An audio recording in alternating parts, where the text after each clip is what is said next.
जिंदगी के कई मौसम अनुभव किया मैंने। हालात बदले, लोग बदले, अगर कुछ नहीं बदला तो बाबूजी की सिखाई हुई एक बात तो कहते थे, जब नींव मजबूत हो तो फिर चाहे वक्त के उतार चढ़ाव कैसे भी हो, हम उनका डट कर सामना करने में सक्षम होंगे। बिल्कुल इस पेड़ की तरह जिसकी नींव भी टिकी है निस्वार्थ भावना और सहनशीलता जैसे आदर्शों पर। ऐसा ही एक अटूट रिश्ता जोड़ता है आपके साथ आईडीएफसी फर्स्ट बैंक। विश्वास, पारदर्शिता और सच्चाई का। अब मिसाल के तौर पे 7% तक का सालाना इंटरेस्ट हर सेविंग्स अकाउंट पे। ये है ऑलवेज यू फर्स्ट, क्योंकि इनको आपकी सफलता में अपनी जीत दिखती। मैं तो जुड़ चुका हूं इनके साथ, आप भी जुड़ जाइए ना। IDFC First Bank, always you first. And it's that time of the year again. What time of year, you ask? The time to wear a mask? Yes. The time to stay away from crowds? Yes. The time to eat healthy and exercise every day? Unfortunately for most of us, yes to that too. But in the midst of all this gloom and doom, the lockdown and the slowdown, the farm crisis and threats from ISIS, there's still a lot to cheer about. Hello, ladies and gentlemen. Welcome to the Economic Times Startup Awards 2021. Last year, while we were watching out for asteroids and nuclear weapons, what really got us was something as tiny as a virus. Some said it was the end of the world. Some said we should drink bleach. And some said we shall overcome. VCs and entrepreneurs learnt a new French word called triage. CEOs learnt how their washing machines actually work. And kids found out that computers are good for things other than playing Fortnite. In the middle of all this, India's startup ecosystem survived, thrived, and outperformed everyone's expectations. And that's what we are here to celebrate. We would have invited you to a gala evening of glamour and drinks and food, but you know the drill. The vaccine may be around the corner, but the virus is still very much here. So I'd suggest that you pour yourself a drink, bring out those healthy snacks that you've been stocking up on, and sit back and celebrate the best of India's startup ecosystem. From agriculture to SaaS platforms, from well-funded youngsters to bootstrapped veterans, from college kids to senior citizens, we have a little bit of everything today.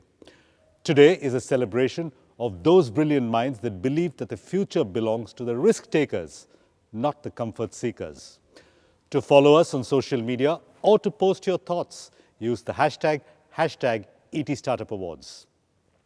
Before we begin the awards ceremony, a quick word of thanks to our sponsors and partners.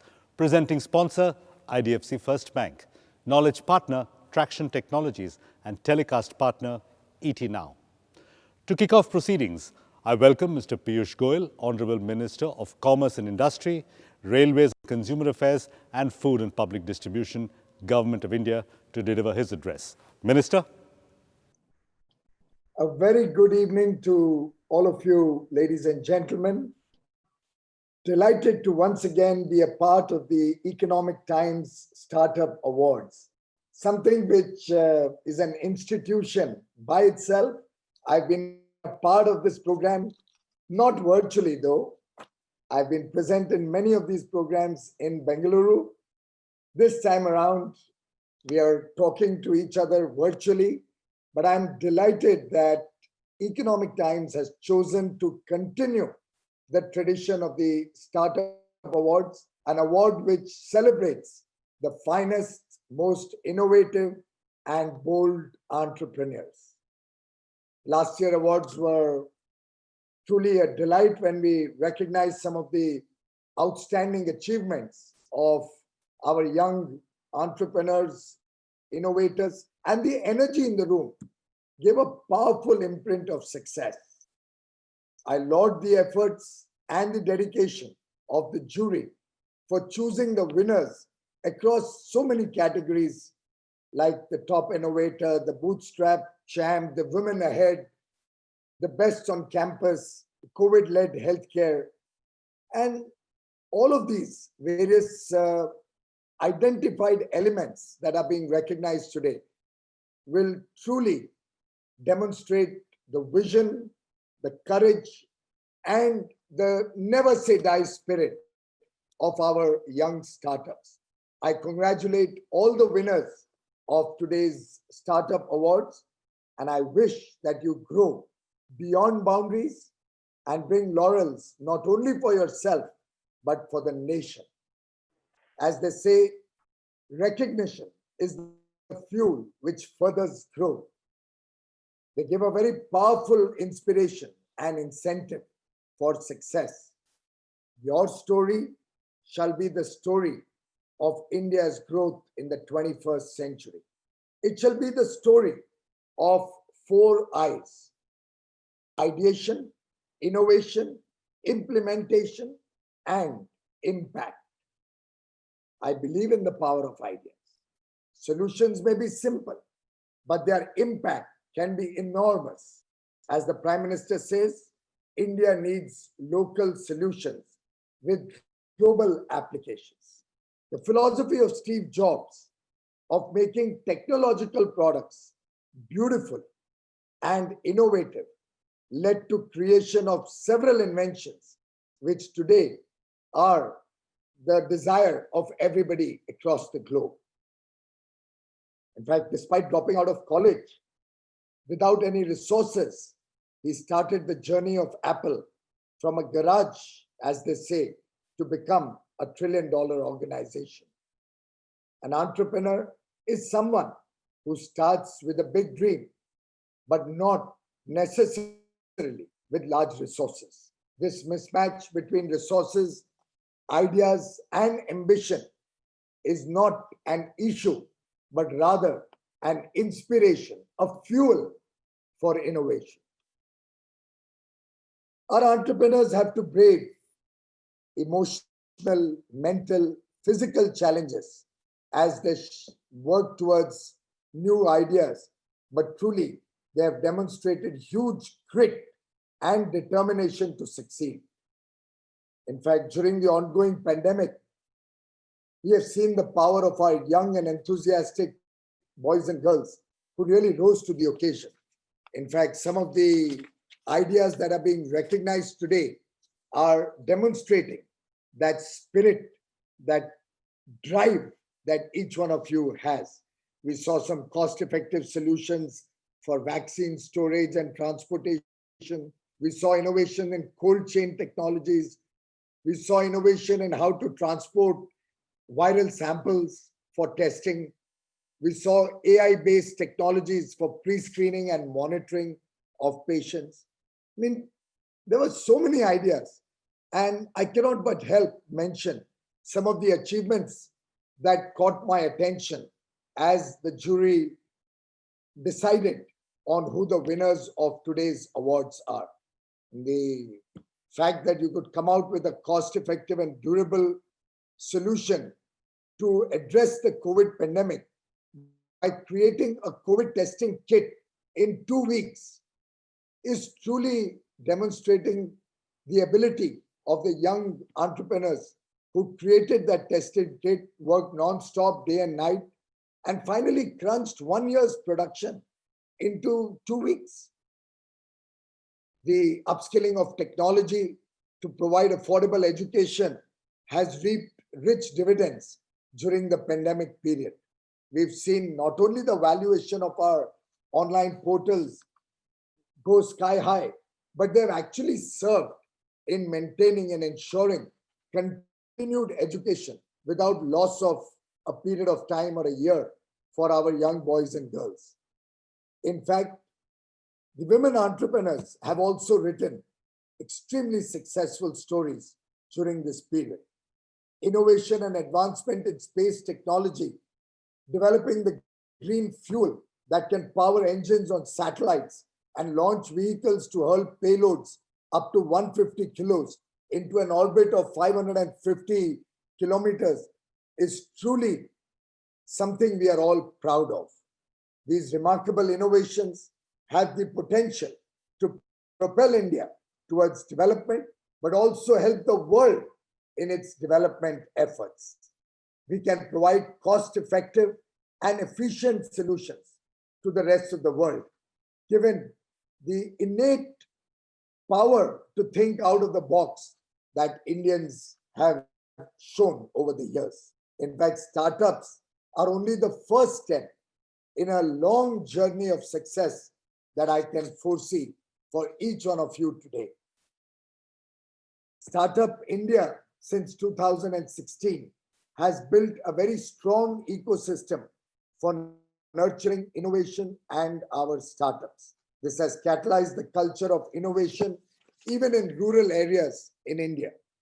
Government can at best play the role of a partner and enabler in the development of the startups. But truly, the fact that each one of you is working dynamically to find solutions to real life problems makes us all extremely proud. In fact, we will have the Honorable Prime Minister speak to you a couple of days from now, and I'm sure we will look forward to his words of wisdom and his vision for our startups with great enthusiasm. In fact, I have appealed to Indian industry and captains of Indian industry to also consider larger involvement of our established businesses in the financing of our startups, particularly the early stage financing, because I do believe a lot of very good ideas that come out of our startup ecosystem get sold at very, very abysmally low valuations.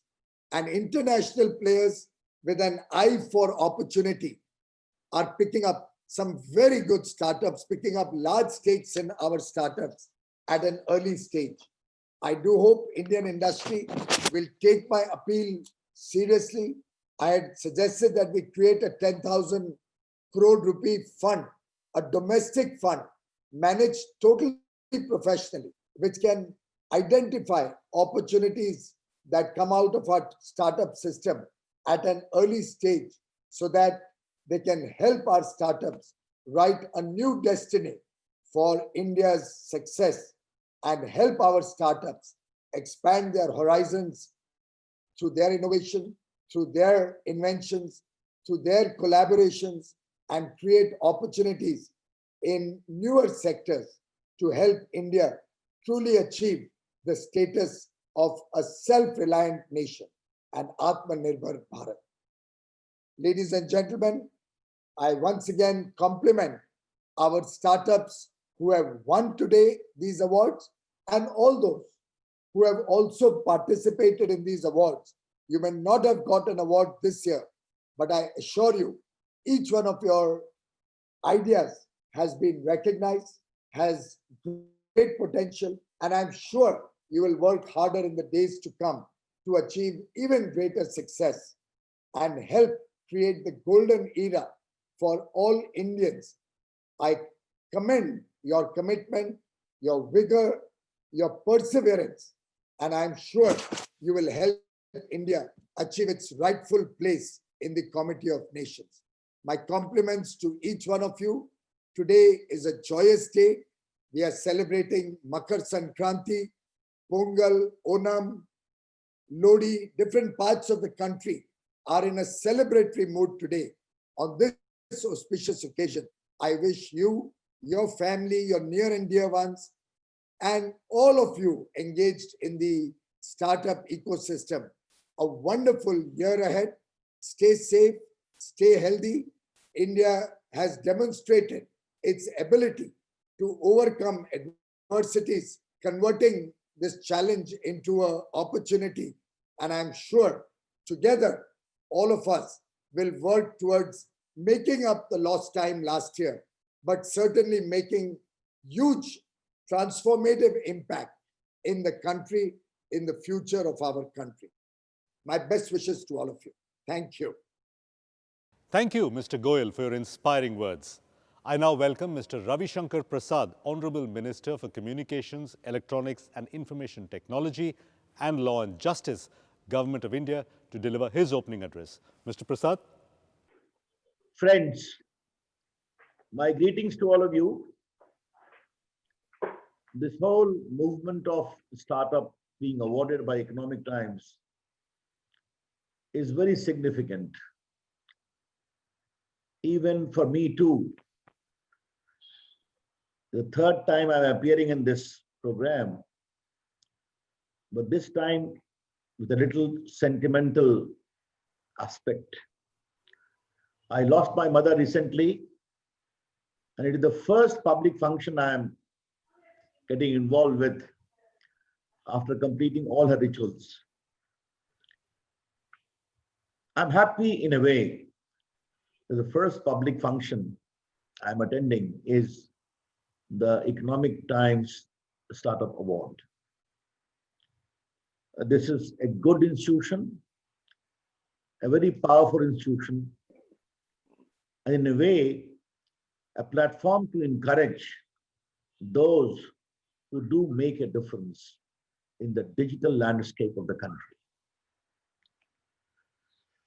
While going through the NASSCOM report of the year 2020, I saw something very extraordinary. Very challenging times, but 1,600 new startups were added in 2020, taking the total number of startups to around 12,500.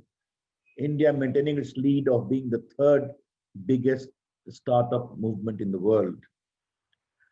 12 startups became unicorn in 2020, with the highest in a single year.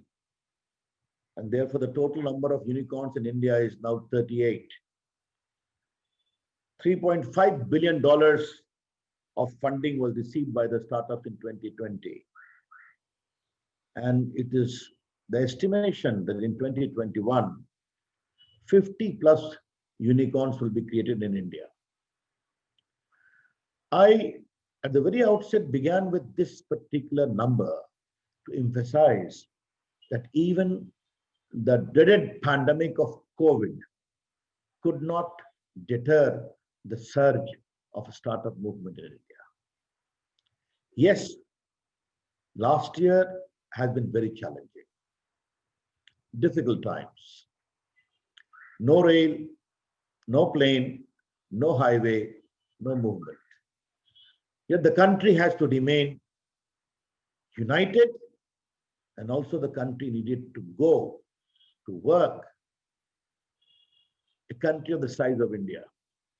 And there all my three departments, the communication, the IT, the postal, rose to the occasion and ensured that India does not stop. The first thing we did was that we liberalized the entire work from home scenario, regulatory mechanism. Because movement was stopped, the digital work, the IT work, the communication work should not stop. Therefore, 85% of India's IT operations continued uninterrupted. Mobile, internet, landline, all worked together, that the connectivity remained robust and firm, delivery and supply remained robust and firm. In particular, two particular innovations I would like to highlight. The Arrogatu app, which we created, nearly 16.77 crore users have downloaded this for contact tracing to enable you to warn in the event you have come in contact with someone afflicted with COVID. This cash delivery at the doorsteps, poor people completely segregated in their remote villages, how to reach them. My postal department with the Aadhaar enabled payment app reached there and delivered close to 8,000 crores.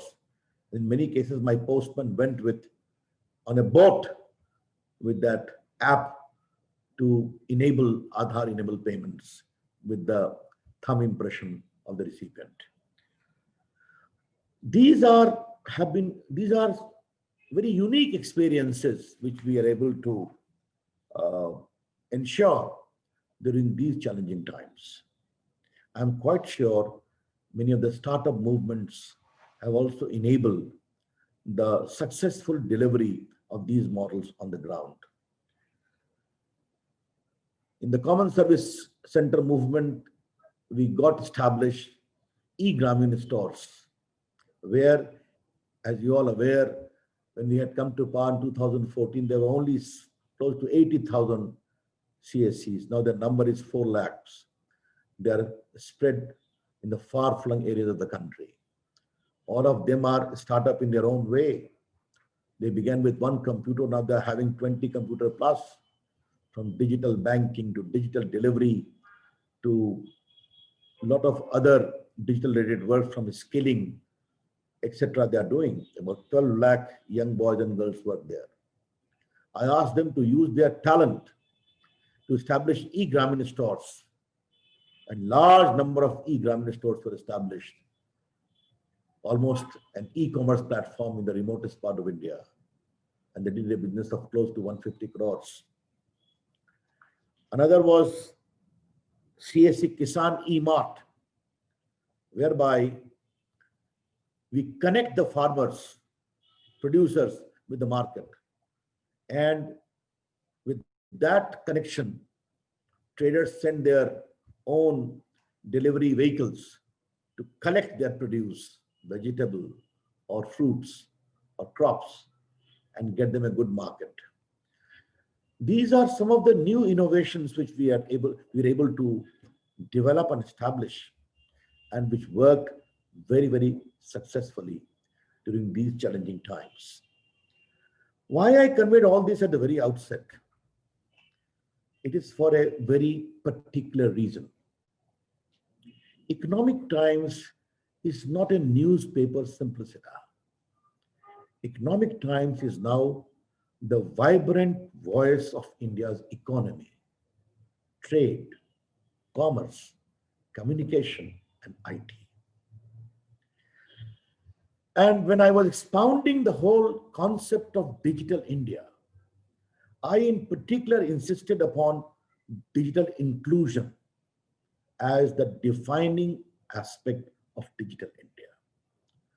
Digital India, ladies and gentlemen, in very simple terms means digital empowerment of ordinary Indians, designed to bridge the digital divide, and most important, bring in digital inclusion. And this must be achieved through technology which is homegrown, developmental, and also inclusive. Now kindly see how India has shaped in the last few years. GSTN is made in India, is a public platform, bringing in inclusion in the collection of taxes. Aadhaar, again, developed by Indian mind and innovation. Today, Aadhaar has become a beacon of India's digital delivery. Ayushman Bharat, crores of Indians are being delivered healthcare of 5 lakh rupees, again through digital platform. From e-scholarship to delivery of gases, to another entitlement in welfare measures, to e-visa, to everything, e-hospital, appointment in hospitals, all are being done through the digital platform. If this is the inclusive character of digital India, is it not important that this should also be reflected in the startup movement? I have no problem with big companies, with IIT products. They are doing a great job. Let them be awarded and rewarded. But there are young minds in the hinterland of India, far-flung villages. They have also learned to play with digital gadgets. They have also a good, innovative mind. Today, I can tell you, I just explained to you, e-Gramin stores, digital payment is rising like anything in the hinterland of India. E-commerce movement is fueled by the demand in the hinterland of India. Should we not think of an ecosystem where the young, innovative mind who have a dream to play with the digital ecosystem should also find a place in the startup award of economic times. This is very important. It is my humble suggestion to the Economic Times platform, with your very extraordinary record of encouraging the startup movement in India, kindly reflect to make it inclusive in character, where young minds from small towns, from kasbas of India, from villages of India, should also be given a place to recognize their worth so that they have an all India exposure. Why I was telling you, because just to we developed a electronic development fund.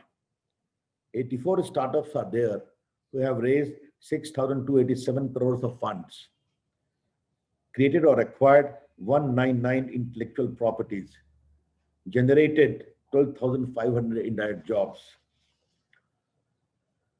The way we are linking the producers of crops to vegetables to fruits to the market, again have been developed by whom?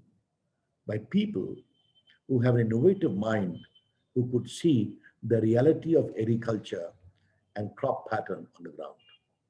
It is very important that an India playing with digital gadgets, addressing the requirements of the common people of India in the field of agriculture, in the field of education, in the field of healthcare, in the field of other areas, are waiting their talent to be tapped. And I would be the happiest person if India's story of digital inclusion has become a global buzzword. I would be the happiest again if this innovative character of startup talent hidden in the hinterland of India also find appreciation, recognition in the very robust Economic Times startup platform. That would be my earnest recommendation. Yes, as far as my department is concerned, the Meaty startup hub has already started showing results. We are promoting innovation, exchange with different countries around the globe. We have 2,215 registered startups, 365 incubators, 312 mentors, 22 centers of excellence, 30 grand challenges have been organized. Recently, we have a very good app innovation challenge. I was amazed to see the extraordinary nature of products which sought to compete in this challenge. And many of these were erected by young technological startups working in the small towns of India. The whole BPO movement, which I encouraged today in different parts of India, is again a reflection as to how small towns are eagerly waiting for an opportunity.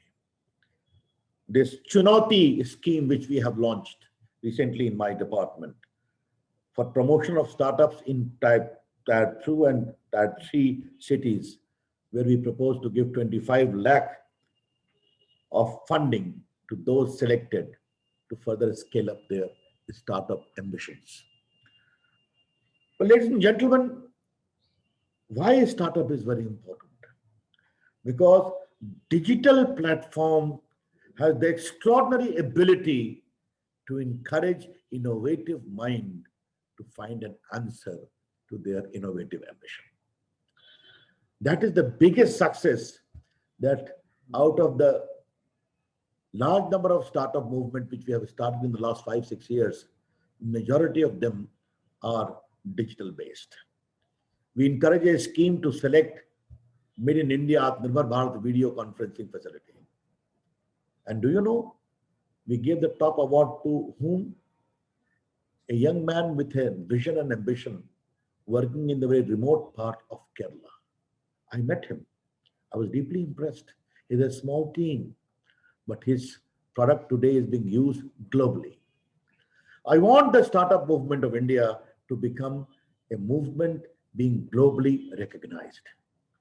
And that will be the biggest recognition of the in innovative strength of young Indian mind, where Digital India, Startup India, all are working, supplementing to each other to empower India digitally, common people having new exposure, and this in turn creating a benchmark for the developing world to follow.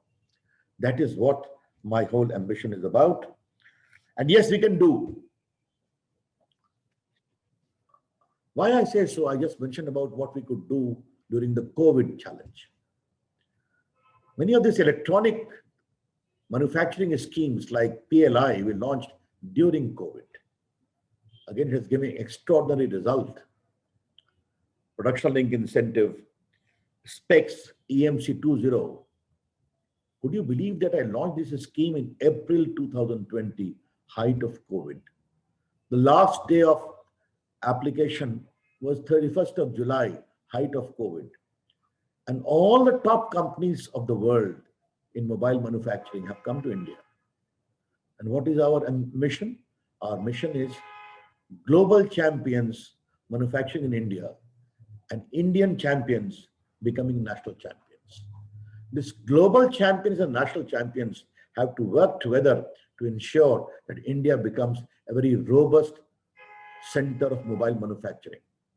And I'm happy they have committed to invest close to 10 lakh crore, 141 billion in the coming 5 years, and manufacture phones worth 84 billion, 6.3 lakh crore, which will be exported. Our further ambition is to make 1 billion phones, 50 million televisions, 50 million IT hardware devices such as tablets, laptops in the coming 5 years. Why we could do it? Because I could see the potential. In 2014, only 2 mobile factories, now 260 plus. And we came with MSIP scheme. And if you have the right scheme, how does it give results? I would give you just one example. Under the MSIP scheme, ladies and gentlemen, we gave disbursals worth 1,021 crore to various recipients. And do you know how much GST they have paid? 35,634 crores from what they manufactured out of those incentives, giving 2.17 lakh direct and indirect job to Indians. Therefore, the right incentive at the right time gives extraordinary result both for manufacture, employment, and tax acceleration of India. That is how we are working. I'm very sure coming 5 years are crucial. I have not the slightest doubt that digital India, the digital ecosystem, is going to contribute a minimum of $1 trillion in the $5 trillion economy, which we are conceiving for ourselves, which is eminently doable, and we should do it. Other area which is waiting to be explored, which we are encouraging, is the rising contours of data economy. And I have a clear ambition that India must become a global leader in the data economy, data cleaning, data innovation, data delivery, data use, because we Indians generated a lot of data because of the size of our population and the way India is turning digital. These are some of the larger ideas which I thought I must share with you. I wish to compliment once again the Economic Times platform, the newspaper, because the way you are encouraging the startup movement year after year is a matter of great pride. But as I said earlier, this recognition should also become inclusive in character. And I'm quite sure economic teams, startup movement will have a smile on their face when they're able to discover a hidden talent of a young boy living in a Kasbai towns, having the ambition to explore the digital world. I see myself that sparkle in their light, in their eyes when I move in different parts of India. My congratulations to all the winners. Those who could not must continue with their effort. Surely they'll win it one day. With these words, Namaskar, thank you, Jai Hind. Thank you, Mr. Prasad, for those compelling words. And we agree with you wholeheartedly. And now, ladies and gentlemen, it's time to tell you who's who and what's what in the Indian startup ecosystem. But before that, a quick reminder that any award is only as good as its jury and selection process. Needless to say, the ET Startup Awards used a world-class process that was both transparent and rigorous. Then we had a 10-member jury who looked very carefully at the shortlisted entries and picked today's winners. Our 10-member jury considered capital efficiency, scale of ambition, potential for self-reliance, and resilience as key parameters for the ET Startup Awards 2021. A big thank you to all our jurors: Rajesh Gopinathan, CEO, TCS; Kalyan Krishnamurthy, CEO, Flipkart; Baiju Ravindran, founder and CEO, Byju's; Sanjeev Bigchandani, founder, InfoEdge; Bejul Somaya, partner, Lightspeed Venture Partners; Rupa Kudva, MD, Omidyar Network India; Satyan Gajwani, Vice Chairman, Times Internet; Larry Illig, CEO, Process Ventures; Sahil Barua, co-founder and CEO, Delivery; and Albinder Dhimsa, co-founder and CEO, Grofers. Now, Mark Twain famously said, "Never let school interfere with your education." Now, I don't know about you, but I took Mark Twain's advice very seriously. I spend most of my time on campus daydreaming and drinking chai. Sadly, that's why I'm not a nominee for today's first award. The award is called Best on Campus. Now, these incredible students went to college, attended classes, studied hard, and at the same time managed to put together a startup business. May I request Mr. Ravi Shankar Prasad to announce the winner. Minister? The winner for the category Best on Campus is Bellatrix Aerospace.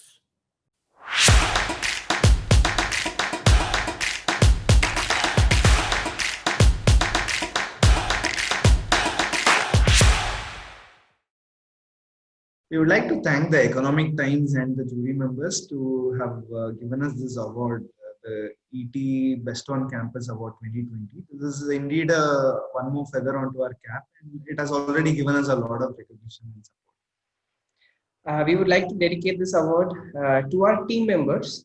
We are a small team, young team. We're all very passionate about space. And this particular award coming to a space company would definitely help us in the longer goal of what we have, that is enabling much more efficient and cost-effective access to space. So space is the next big thing, as we all say, and you also know that things are changing around the world.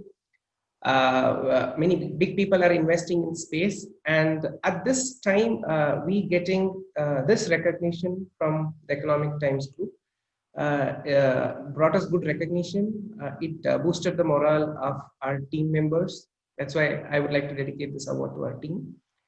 And from our side, we would like to thank once again the Economic Times and the jury for nominating us in the Best on Campus category. Best on Campus, we are based out of the Indian Institute of Science.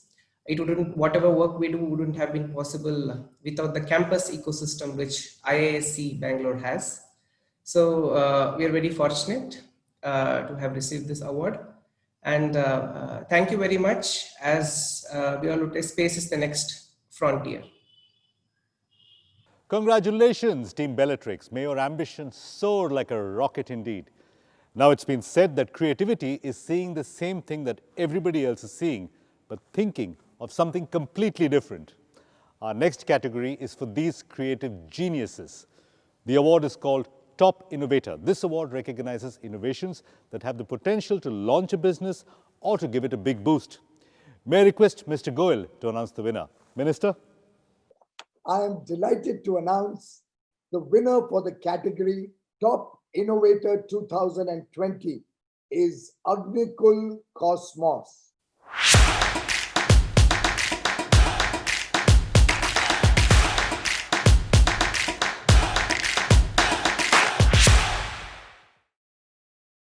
Thank you, to Economic Times for this, amazing recognition. When we started Agnikul, of course, awards were not, the first thing in our mind. But then when you really work with hardware all the time, you realize that the ratio of, the number of successes to number of failures is pretty low. So you end up actually craving for some level of recognition from, the external world. And so that is the big thing that came to us through this award. So I'm extremely, grateful to all the forces in the universe that actually made this happen. Specifically, I think a special thanks to IIT Madras and Professor Satya Chakravarti, without whom we could not have even, had a brand to go ahead and approach people and get stuff done. And then, of course, to ISRO and to this newly formed InSpace committee now. Because of them, we have ton of encouragement from customers, from suppliers, from investors. I think all of this is required for an early stage hardware company, which is what we are, right? So I think just want to use this platform to thank them as well. And one thing which I found that that the award itself recognized was our contribution to do a small part in making India more self-reliant in space tech. And that is exactly what we wanted to do in our mission. Make India a slightly better country in terms of spacefaring. Already India is a big champion as far as space tech goes. We want to do our part to get it better. So I think with this level of recognition and this level of support from the community, we are definitely on our way there. Lastly, my other co-founder Moin as well. Of course, we don't thank each other because we basically work together all the time. But I should definitely say that he's also a big reason why we are here today. So thank you everyone. Thank you very much for this recognition. I'm sure we'll try to do everything we can to make the country proud, and of course to launch our first rocket as soon as we can. Thank you. Congratulations to Team Agnikul for its innovation in building rockets that can launch small satellites from anywhere. Now, we know that the COVID vaccine is around the corner and that we are going to defeat this virus very, very soon. But there are some people who just refuse to accept defeat. They just don't know the meaning of the word quit. Our next award is for them. This category is called the Comeback Kid. Now, this award is for that extraordinary entrepreneur who grew stronger from his or her failure and bounced back with a successful subsequent venture. May I request Mr. Prasad to tell us who the Comeback Kid for this year is? The winner for the category Comeback Kid is Vedantu.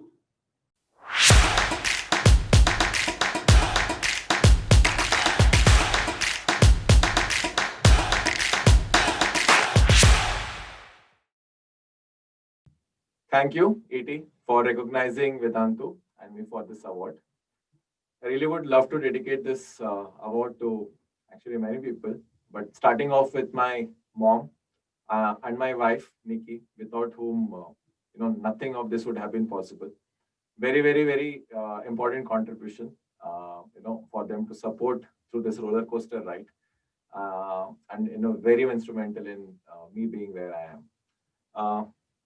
After that, I would say, my partners in crime, my best friends, Anand and Pulkit, who are my co-founders, and we were all in it together.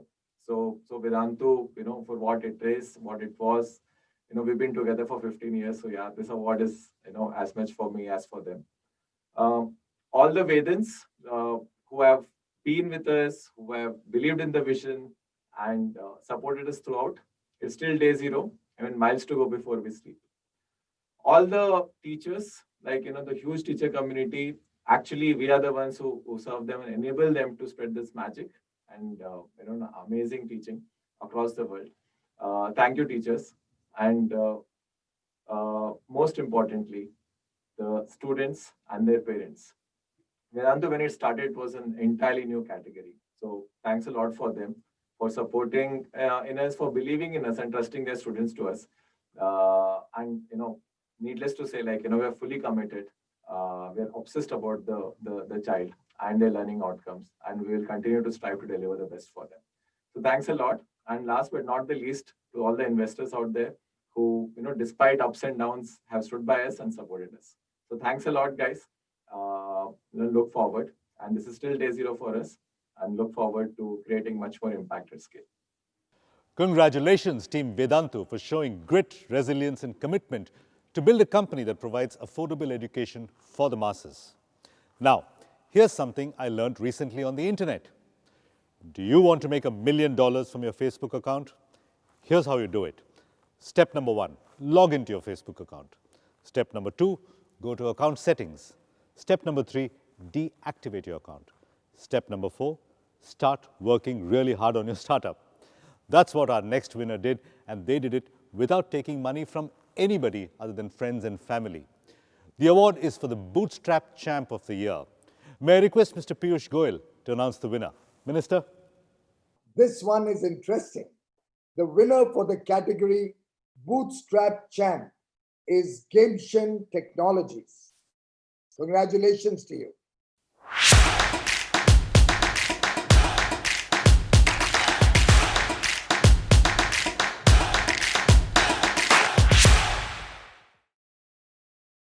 Hello everyone, I am Vikas Jaspal, creator of game Ludo King and founder of Gameshin. We would like to thank Economic Times for honoring Gameshin with the Bootstrap Champ Award and for the acknowledging all the hard work that has gone into building this company and its games. Everyone at Gameshin is very happy and excited about the Bootstrap Champ Award. We hope that Gameshin continues to do as well as it has, and that we can continue to making more games like Ludo King. Thank you so much. Congratulations to the team at Gameshin Technologies for successfully building a product that has taken on competition from global firms. Now that brings us to the halfway mark of today's celebration. Time now to take a little pause, refresh your beverage, and sit back. Samida Sharma, editor Emerging Business and Startups for ET, is here with a panel of experts to talk about what it really takes to start a startup and to keep it going. Samida? Thank you everyone for joining us here to celebrate the 6th edition of the Economic Times Startup Awards. First up, Happy New Year to all of you, and I wish you all a very healthy and peaceful 2021. What a year 2020 has been, right? For all of us professionally, personally, it's sort of led to so many changes, unprecedented, never seen before kind of a year. Amid all of this, though, there has been a new breed of entrepreneurs who have started up during the pandemic. There have been global investors, new global investors who've sort of bet upon India digital and tech story. There has been heightened activity in the early stage investment space. And while some companies have gone on to raise a lot of capital, there have been others which have pivoted, changed track to kind of brace to the new reality. I have with me a star-studded panel today to discuss and delve deeper into what 2020 was all about and how to prepare for the next year. Discussing the topic starting up and scaling in a post-COVID world, challenges and opportunities. I have with me, the country's leading entrepreneurs and investors. I'll take a quick intro. I'll do a quick introduction. First up, Nitin Kamath, co-founder and CEO of Zerodha. Sri Harsha Majeti, co-founder and CEO of Swiggy. Anju Srivastav, founder and CEO of Wingreens Farms. Bejul Somaya, who is a MD and partner at Lightspeed Venture Partners, and Sandeep Nayak, who heads General Atlantic's India and Southeast Asia operations.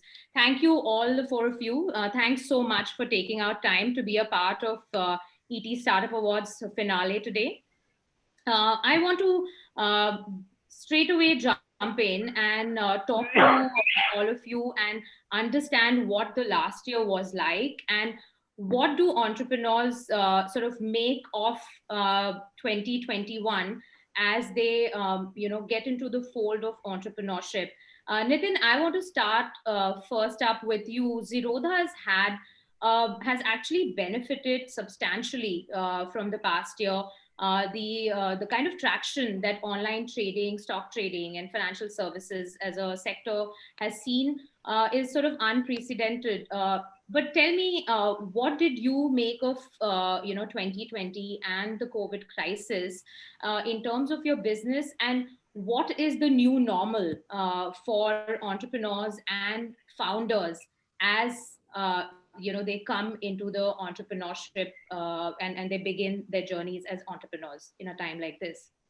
Right. Firstly, thanks, Samita, for having me on this. No, I mean, this year was almost spectacular. I mean, if you had told me in February that somehow this country is going to be in lockdown and we will grow 3-4x, I mean, I would have laughed about it. But yeah, but it's kind of been a weird type of a year. I mean, I haven't been able to call any, I've been trading the markets for like 20-25 years, and I haven't been able to call one thing right this year. Right. And but I think what happened is there were a lot of fence sitters, people who have always thought of investing in the markets, who were sitting by the fence and probably didn't have the bandwidth to kind of take a plunge. And I think this work from home enabled a lot of these folks to start trading, investing in the markets. Like, just to give you an example, some of my school friends, college friends, I mean, they've known me for like 15-20 years, but they opened an account this last 6 months. Yes, and I think also what happened this year was, a lot of new people came in March, April, they made some money, and then, greed is an enabler, right? As in, it's just, so as soon as you make some money, then you go, virality kicks in, and a lot more first-time investors came through. The good thing for what we are seeing is there's not a lot of speculative activity. So it's not like people are trading derivatives, or, it's not like a lot of these guys who are opening accounts are leveraging, taking margin funding. Most accounts that are open this year, people are actually investing in the stocks, and which certainly has broadened the capital market ecosystem in this country, right? And now with a bunch of these new IPOs, it's even expanding that market even further, because usually IPOs generally have been the enablers for growing the capital market participation in the countries, right? So I hope someone like a Swiggy can IPO soon, and because that'll attract a lot more 20 to 30. Why would you say Zerodha would IPO, and why Swiggy? No, I mean, we don't have a mandate to IPO, and yeah, I mean, so we've been bootstrapped, and we plan to remain like that. And but I think as and when more brands that the 20 to 30-year-olds recognize and aspire to own list on the Indian exchanges, I think the market's going to broaden quite a bit. I think the opportunity, I think, right now in the country for financial services around saving and investing is to be able to direct these guys to do the right things. I mean, because a lot of these first-time investors don't really know what they're doing, right? As in, they're essentially buying some stocks based on some advice and etc. I think India is missing a big advisory ecosystem kind of a play, where while the rich guys are taken care of, I think there's a big for wealth management in the 0 to 25 lakhs, 50 lakh category, and I think that's like a white space. I think someone has to figure a way to crack that, and I don't think the answer for that is really digital. I think maybe the way to advise, because people still don't trust an app pushing you to buy a stock. I mean, it doesn't happen, right? As in, I think the way there is still somehow find a physical, digital, whatever way to do this. And the new normal, I mean, I'm in the office for the first time today, and I think the biggest challenge over the last 8 months, 9 months running the business was just hiring. Especially for your core team, etc. I mean, you can't really build trust on a webcam. And yeah, so I think this innovation also kind of dries up, because a lot of these ideas come through when you're sitting in groups and talking about it, and suddenly someone has this new idea. I think some of that has reduced. So I don't know. I don't really know an answer to this. The way we are planning it is that maybe the core team should at least come to the offices and meet at least once a week or something like that. So. No, I'm going to come to some of the points that you made about the challenges faced by leaders in terms of hiring, motivating your team, etc., in a remote work situation. But I'll come to Anju, and Anju, again, your sector, which is direct to home, direct to consumer brands. They've had a banner year last year. There's been a lot of investor interest, just lot of activity there. Tell me, as a founder, and this is something I'll sort of come back to Nitin as well on. What have you sort of seen, and what have been your takeaways that the new generation or founders sort of stepping in at a time like this can gain from? I mean, everyone's spoken about uncertainty and how you cannot make plans, which is what the big learning from 2020 was. But what do you sort of have to tell this new generation of entrepreneurs, still coming in and testing the waters? Yeah, so from our perspective, this has been a great year for startups. We thrive on disruption, Right. and when disruption happens naturally, then automatically we look for where the relevance is and what we can do with that relevance. Now Yeah. we're already on that mode, unlike established companies. Yeah. So the disruption quakes are really felt by the bigger companies. Right. So if you ask me, this has been a phenomenal year, which has shown us a lot of direction and kept us ready for any kind of uncertainty that can happen. Because at this stage, as startups, and the younger you are, and even as you grow older, my suggestion and the way we look at it is to continue to keep agile manufacturing models, to have very agile sales models, to have very nimble systems, you know. Right. Those things that get completely disrupted, the more rigid you are, the more disrupted you get when there are times of uncertainty. For Right. people like us, because of our nimbleness, these are great opportunities. And especially in food, because food is in season of so people are eating a lot more at home than they used to. The standards of what people used to eat has gone up a lot. So now people want to experiment, they want to innovate. Making food or even snacks has become almost a hobby with everybody. Everyone has that latent chef which is yearning to come out, and it is coming out. And products that we innovate and we launch very quickly because of our agility Yeah. actually give people the ability to have that kind of fun with food and not compromise on either taste or health or convenience. These are the three elements which are really going to lead to the success of food in the future. The Right. important thing is, again, I'll come back to saying that it is the speed at which you respond to where Hmm. the customer demands, to what Right. the customer demands. Because if you look at it, if I was to just do a very simple, what they eat has changed, where they buy it from has changed, why they buy something has changed. Everything, how they buy it has changed. Yeah.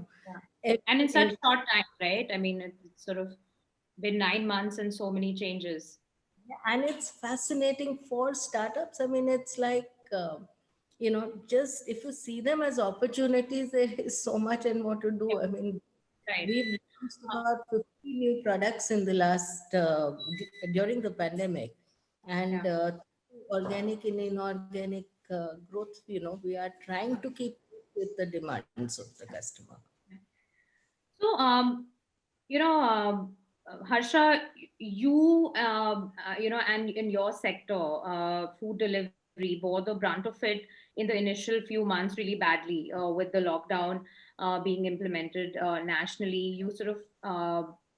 You came back, the sector has sort of come back, clocked good numbers over the last 2 months. But you can really shed some light in terms of the challenges that that entrepreneurs and founders have to kind of budget in when they're starting up at a time like this. What were your key learnings in the last 9-10 months, because you kind of saw the up and down of food delivery? If you're asking about the relevance for someone who's going to start up in these times, right? Yes. Yeah. Yeah, I'm sure their challenges will be different from mine, but from an outside in, definitely I think the ability to kind of form teams is going to be even harder than attracting talent to an established company, because unless me and my co-founders were hustling, meeting a bunch of people for coffee or drinks, just dreaming up the pitch, selling the company when it was literally nothing. I think that possibility going away is definitely like a meaningful dent, which means that I think more of the companies that we'll see formed are potentially going to be based on existing networks, and people will have to work a lot harder to kind of get the right co-founding teams and the early core teams, which I suspect is going to be a bigger challenge than like business uncertainty itself, because if I was starting up at this time, I don't think it will be any more uncertain, given how uncertain starting up in very, very early stage and seek a product market fit itself is. I also think maybe the fundraising game is also going to be slightly different, given people aren't going to be able to come live to offices, meet teams, understand operations as much as they could have in the past. And I keep hearing this from all the investor friends that I have. I guess it places a much higher bar on putting on your charm offensive for your Zoom calls, I guess. So I think the core is going to be the team formation, which is going to be a lot harder. And so this is the moment when I get in Bejul and Sandeep to talk a little about fundraising. It's a really key sort of milestone for early stage companies. We did see a lot of activity there. In fact, Sandeep and I were having a chat before we started the panel discussion on a lot of seed and Series A, type of funding happening in a large number. Bejul, you want to come in and talk a little about fundraising that's so crucial for early stage younger companies. What have you seen sort of change in terms of the parameters that you look at, when you're evaluating companies at that stage? Because over the last 9 months, like Harsha mentioned, I mean, just the entire due diligence part, etc., is so difficult. And what do you make of 2021? Because it may not be drastically different from the year gone by.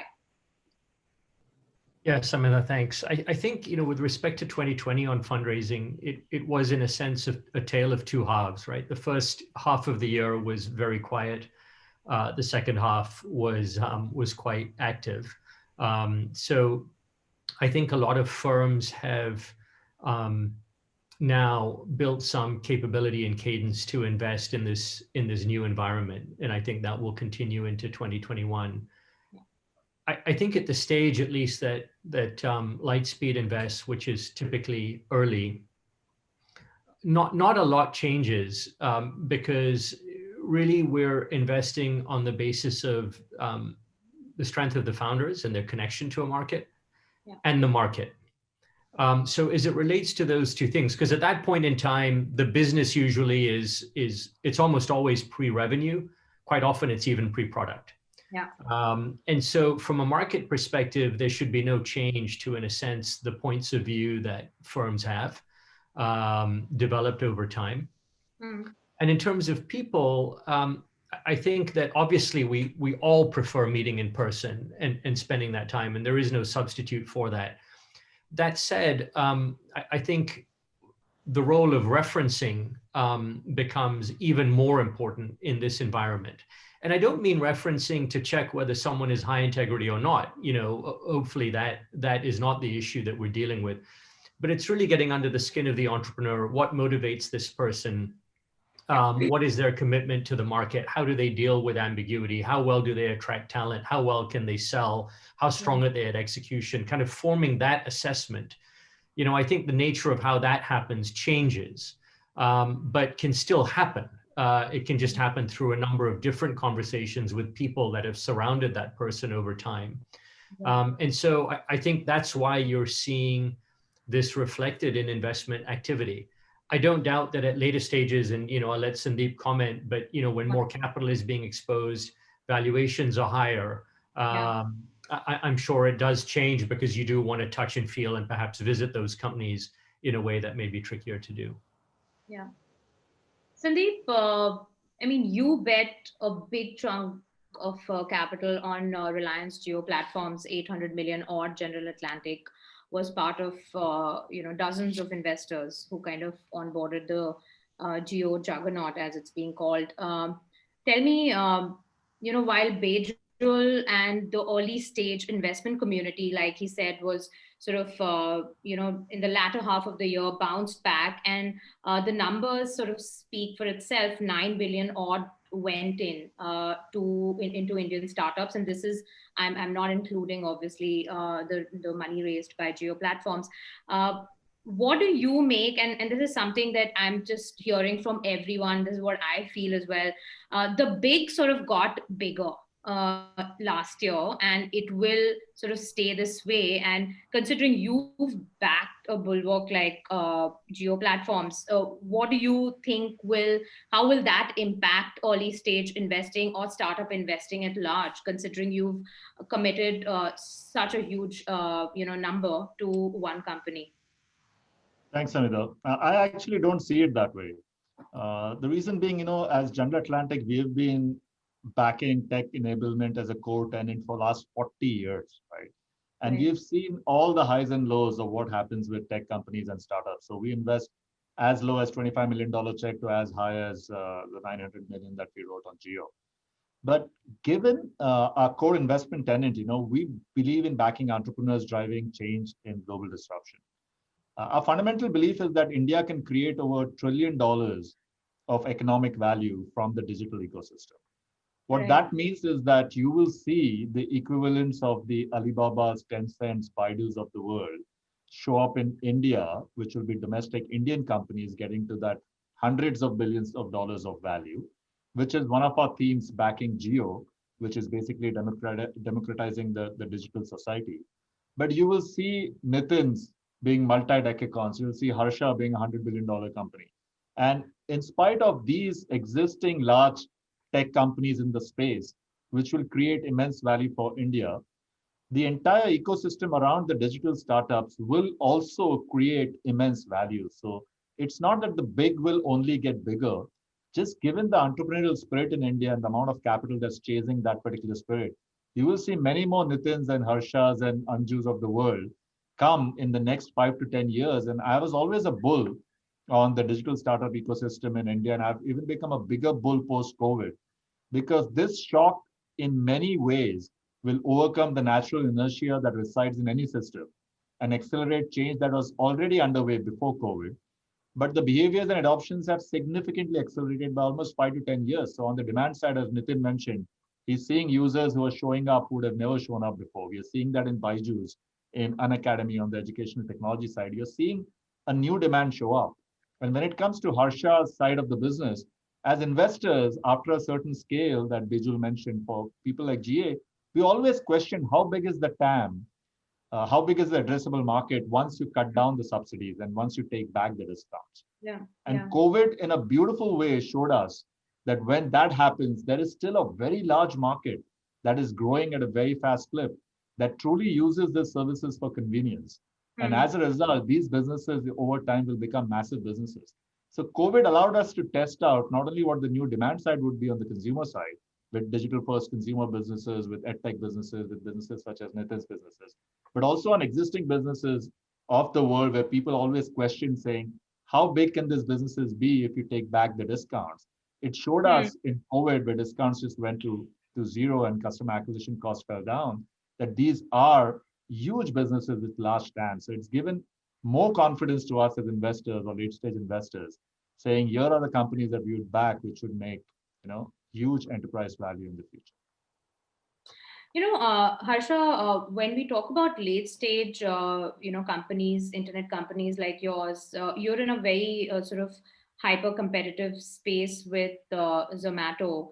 What did last year sort of change for you in terms of tracking growth, in terms of the metrics that you were chasing? Because that's again something that Indian startups have always grappled with, whether there was a COVID situation or not. how much of these profitability, unit economics, etc., have gotten even more sort of important and significant over the last 9-10 months. And you're a classic consumer internet company, which sort of is always in need of cash to kind of grow. Has any of that changed for you? Definitely, the need for cash has come down very meaningfully.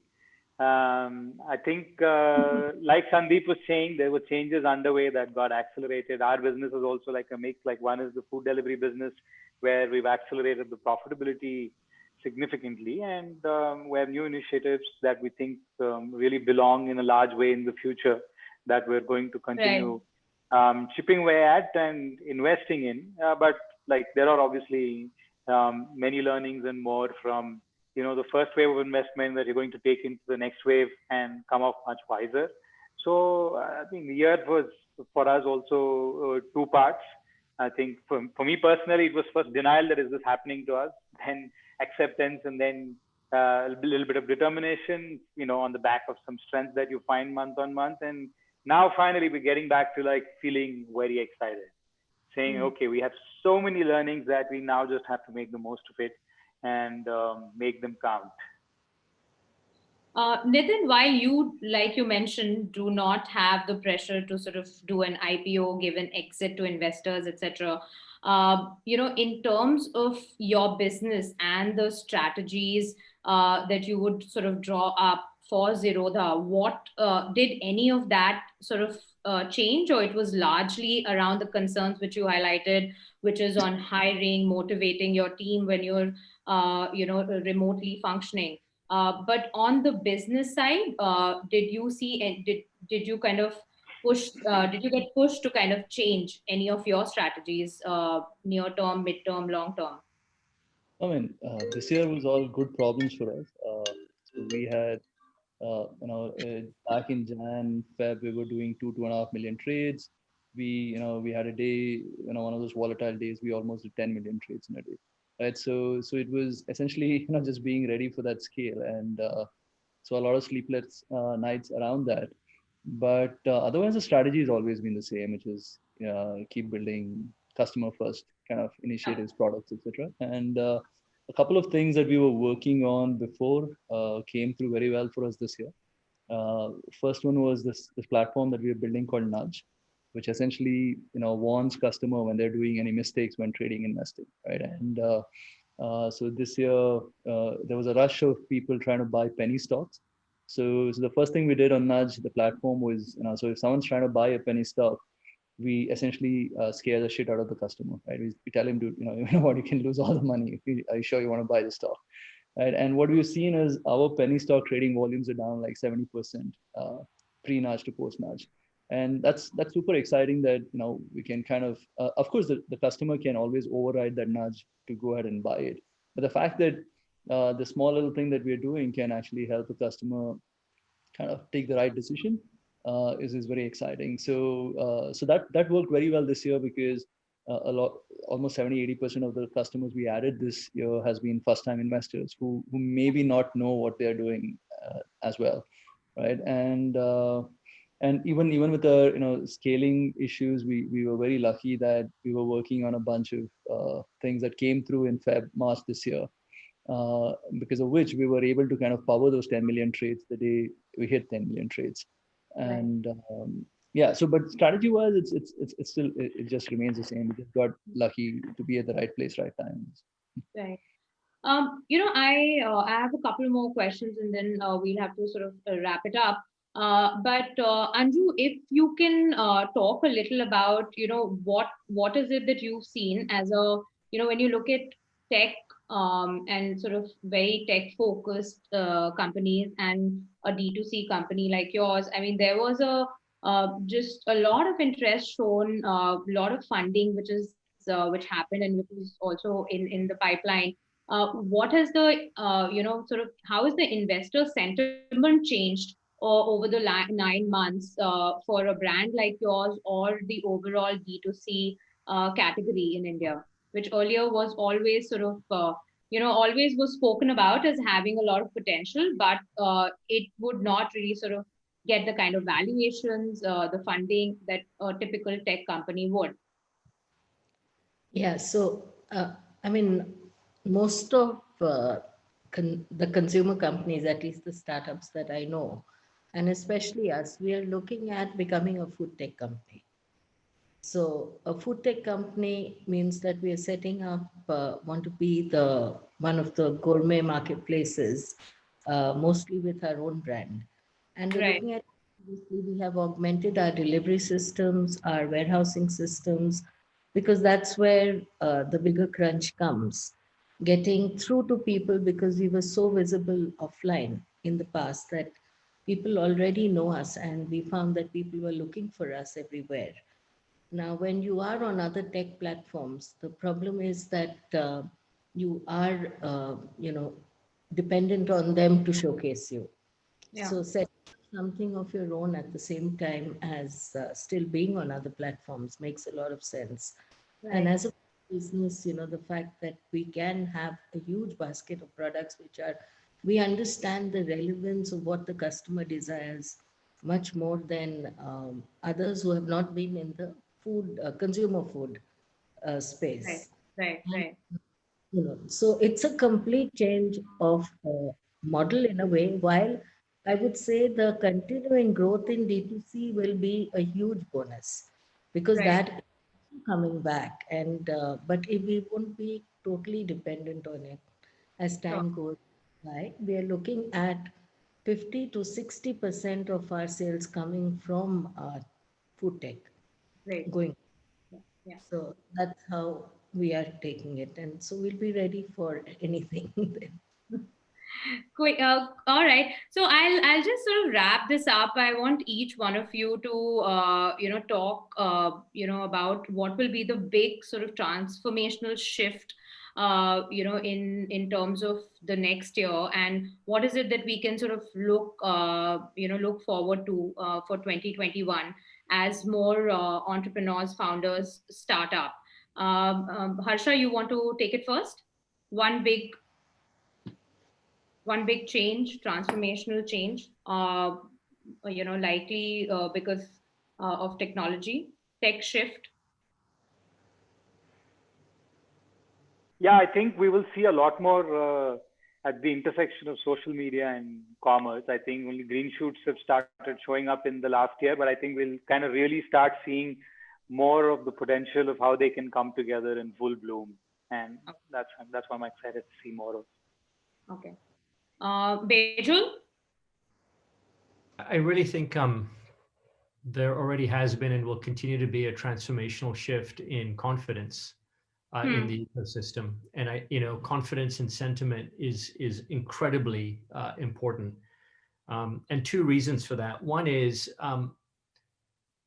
the startup ecosystem has just been put through a massive test in 2020. Right.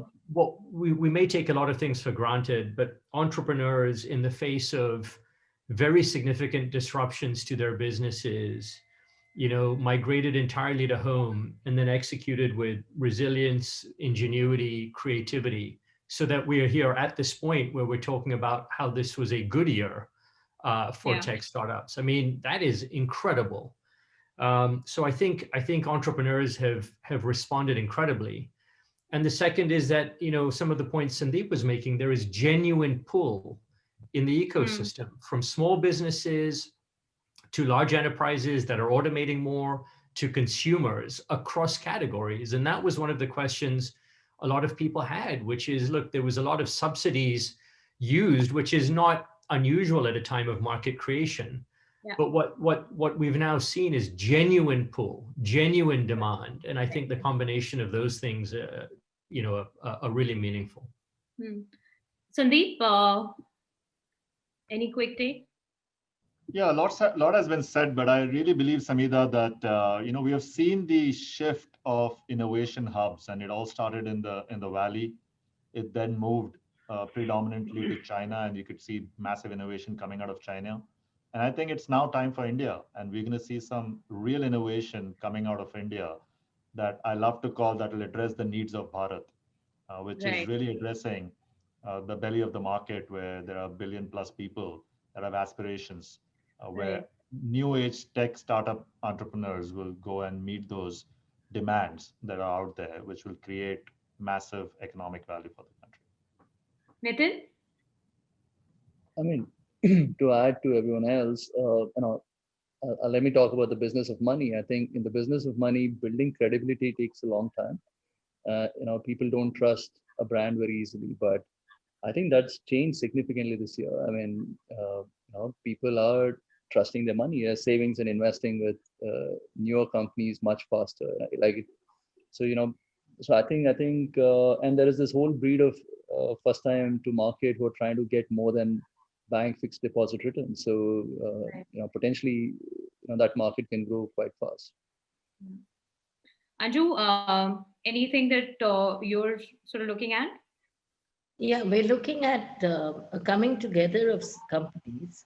We're looking at a coming together of like-minded brands, and how we can work together to build the kind of innovative ecosystem that the customers are looking for. I'm completely out of time, but thank you all of you all for joining us here today. Really appreciated, and hopefully this year we shall all meet in person, and no more Zoom calls and video calls to catch up. Thank you all of you. Thank you, panelists, and thank you, Samida. To follow us on social media or to post your thoughts, use the hashtag ET Startup Awards. John Mackey, the author of Conscious Capitalism, said, "The longest journey a human can take is the 18 inches between their head and their heart." It's a fitting way to describe our next category, the ET Startup Award for Social Enterprise. This award celebrates the best startup that offers a product or a service as a solution to society's most pressing problems. These companies place as much importance on people and planet as they do on profits. May I request Mr. Ravi Shankar Prasad to announce the winner?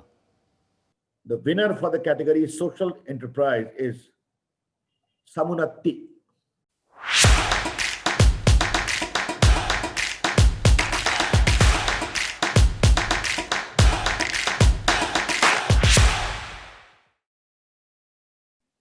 It is indeed a privilege to be conferred this award of the Social Enterprise of the Year by Economic Times.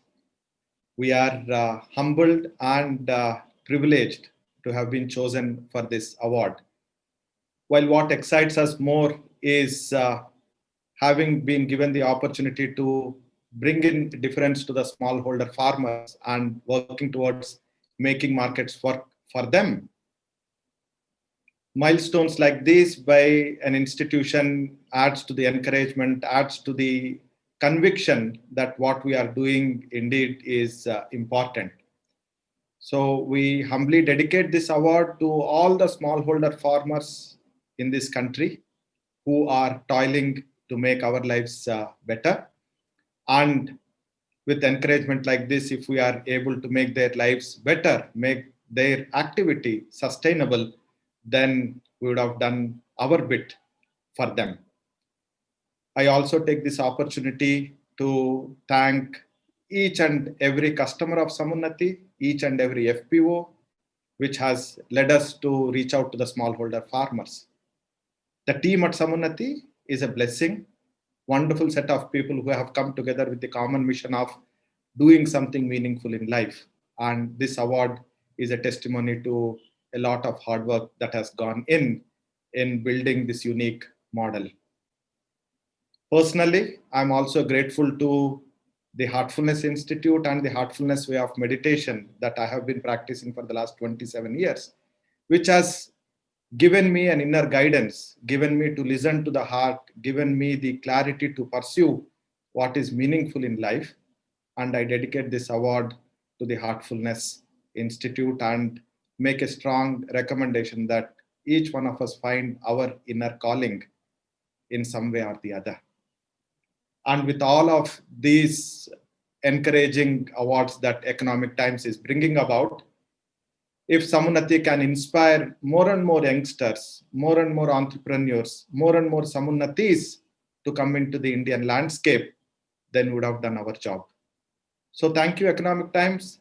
thanks to the jury, thanks to the team at Samunati, and thanks to every smallholder farmer in this country for making Samunati's journey meaningful. We are invested in your growth. Thank you.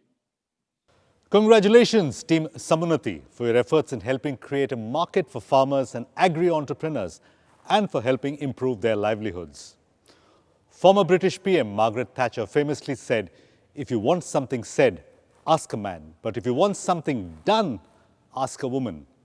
Our next category pays tribute to the indomitable spirit of the Indian woman. The award is called Woman Ahead and celebrates a startup launched and led by a woman entrepreneur. May I request Mr. Piyush Goyal to announce the winner, please? Minister? This one is interesting. The winner for the category Women Ahead goes to Miss Anju Srivastava of Windrings Farms in our neighborhood in Gurgaon, very close to Delhi. My compliments to you, Anjuji, and I wish you all success in the years ahead.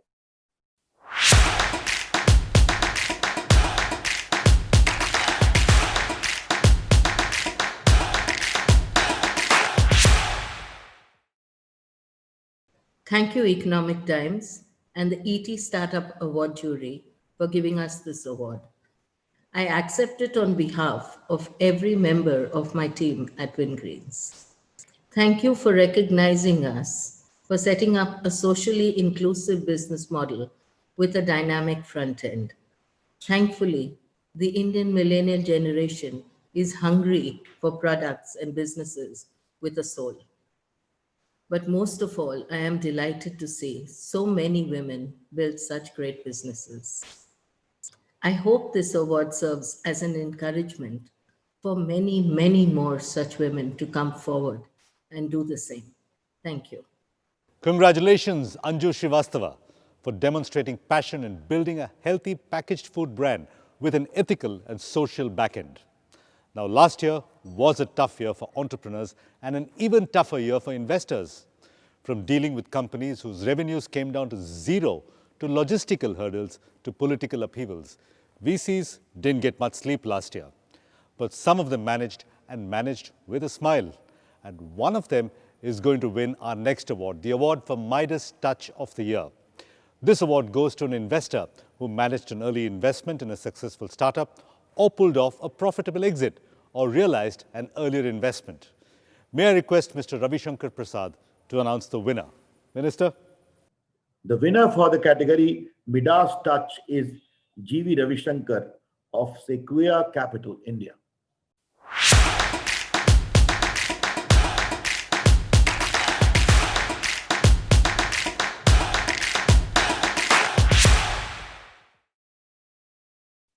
Thank you, Economic Times, for the award. It is always special to be recognized for one's efforts, but even more special if such a recognition is from the startup and investor community. There is only one word I can think of now as I reflect on the journey so far, and that word is gratitude. I feel incredibly lucky to be standing where I stand and incredibly grateful to so many people that have contributed to this award. And the first amongst that will be Team Sequoia. We get recognized as individuals, but behind this effort is the effort of a spectacular team that works tirelessly to help our founders do the daring things they attempt to do. My thanks to my team. But everyone knows the real heroes in our business are the founders. They dedicate their lives to the mission of changing the world, and we play a support role in that journey. I dedicate this award to the special founders that make us look so good. Thanks once again for the award, and I wish everyone a fantastic 2021. I hope as an industry, we see many more successful companies that turn to become enduring companies in this coming decade. Congratulations, G.V. Ravishankar, for your ability in spotting breakout startups early and for nurturing them, as well as for making stellar exits. The next category of the evening, and most of you would have guessed, is indeed the Startup of the Year. Billionaire Richard Branson famously said that the easiest way to become a millionaire is to begin with $1 billion and then start an airline business. Our next winner is a business that did the exact opposite of what Mr. Branson advised. They started small and they grew to be India's best startup of the year. May I request Mr. Piyush Goyal to announce the winner? Minister? I am very, very proud to announce the winner for the Startup of the Year 2020 category. And the award goes to Zerodha. Congratulations, my compliments to you. May you do well, may you succeed in your endeavors. And the Startup of the Year will certainly make India a proud country. Congratulations once again.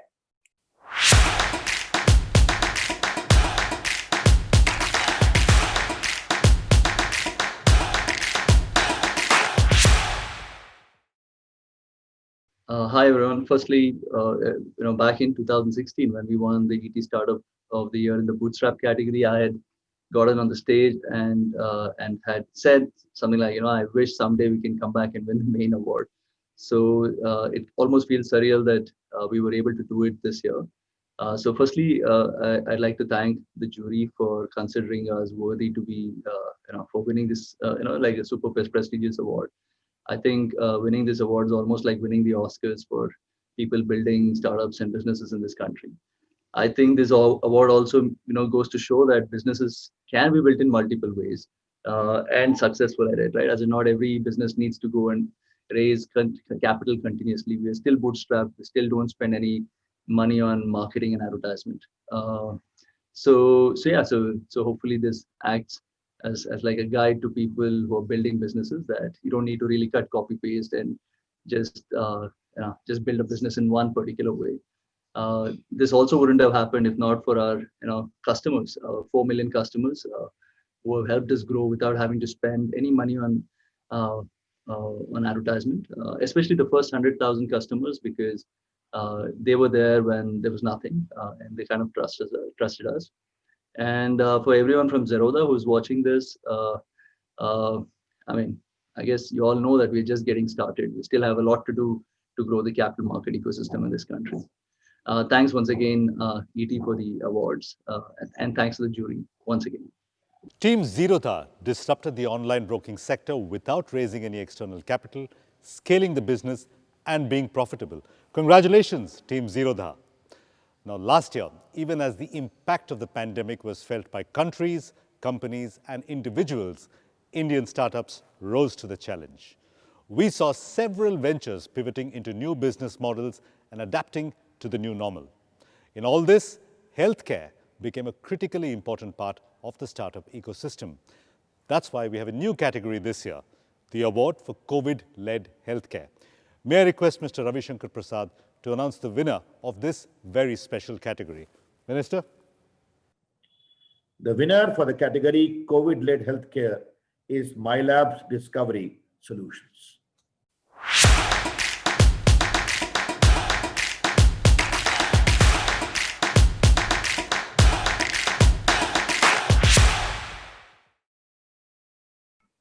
So we thank ET for recognizing our efforts to make an impact. I believe the ultimate driver for Innovator is impact.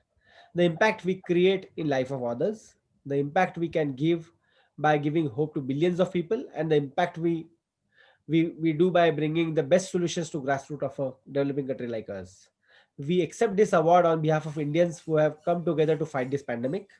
We also accept this award on behalf of 3 crore plus people who have used our tests.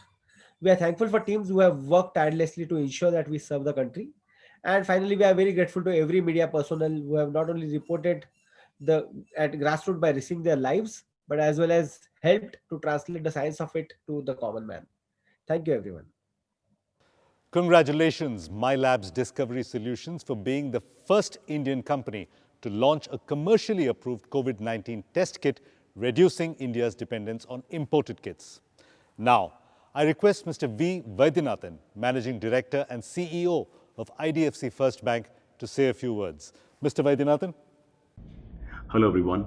It gives me great pleasure to be part of the ET Startup Awards.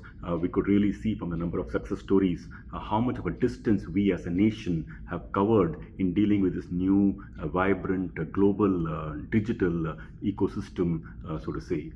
Now, as we move into the internet age or the mobile age or the digital age, supported by never before technologies like AI, ML, VR, AR, deep learning, data, API, cloud, and all of these. This new system coming up. There are unlimited opportunities coming for everyone around us.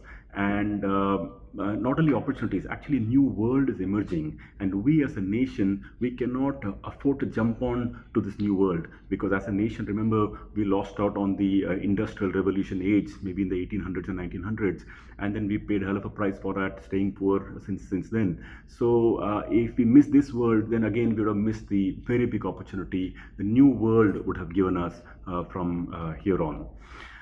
The good news is that everything is becoming there's e-commerce, e-medicine, e-games, e-entertainment, e-everything. Even goods are going watches are now electronic, or you can call it smart, or cars electronic, because it's not driving cars, they're also putting a software on top of it. Hotels are becoming sharing economy, not just the traditional hotels.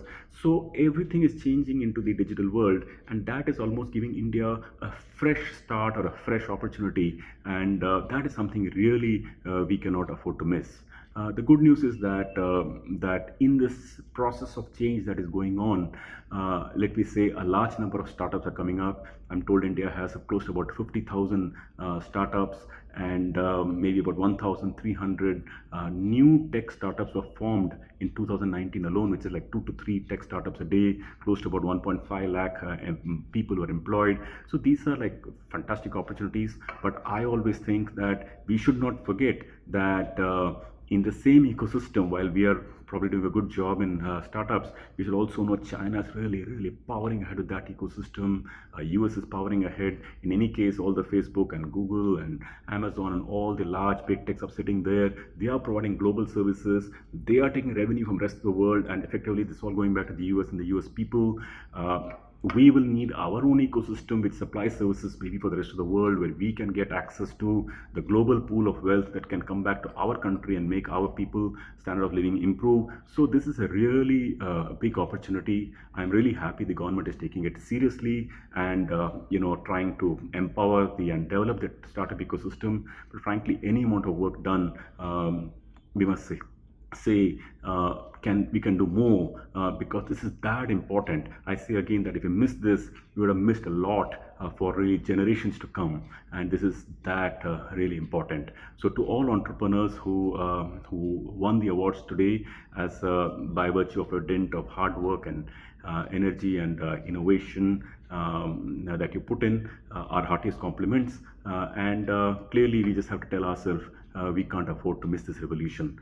So thank you very much, and everyone at ET Startup Awards, my heartiest compliments, and wish that our startup ecosystem continues to grow and grow from here on. So thank you very much, ladies and gentlemen. And ladies and gentlemen, that brings us to the end of the day's play. Thanks once again to all of you who made this event a success with your virtual presence. Hopefully, next year, we'll get a chance to do this in person. To follow us on social media or to post your thoughts, use the hashtag ET Startup Awards. As we draw to a close though, we've got to thank our presenting sponsor, IDFC First Bank, knowledge partner, Traction Technologies, and telecast partner, ET Now. And finally, once again, congratulations to all our contenders and our winners. And a big thank you for watching this show. It's been my pleasure hosting this show. This is Suresh Venkat signing off. See you, same time, different place next year.